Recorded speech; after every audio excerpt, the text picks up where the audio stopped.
ای شکوه جاودانه، ای سرآغاز ترانه، اول و آخر قصه، ای حضور عاشقانه. وقتی که از تو میخونم، وقت دل تنگی ندارم، سهم آغوش منی تو، با تو خوب روزگارم. تن سبز و عاشق تو، فرصت دوباره تو، واسه این برکه بزرگه، شب پر ستاره تو.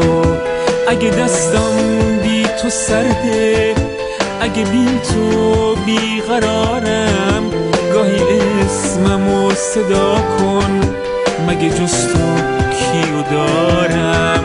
حرمت خاطره من، وطنم شعر تر من، ای ترنم و ترانه، تکیه‌گاه آخر من. حرمت خاطره من، وطنم شعر تر من، ای ترنم و ترانه، تکیه‌گاه آخر من.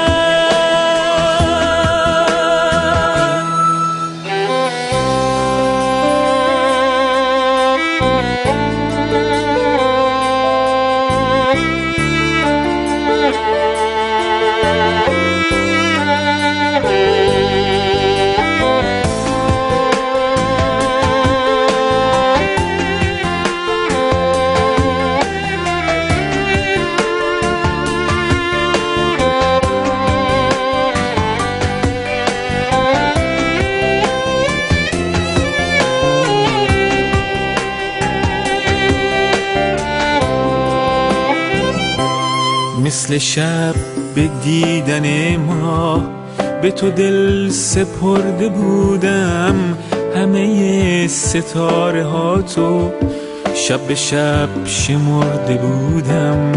آبی چشماتو وا کن، دل آسمون گرفته، نگو این هوای ابری از چشات امون گرفته. توی اسم مهربونی که نگین روزگاره، یه ازل خاطره ای که بدیا رو دوست نداره. منو شوق از تو گفتن، از شکوه تو شنیدن، منو شوق یک پرنده به هوای تو پریدن. حرمت خاطره من، وطنم شعر تر من، ای ترنم و ترانه، تکیه‌گاه آخر من.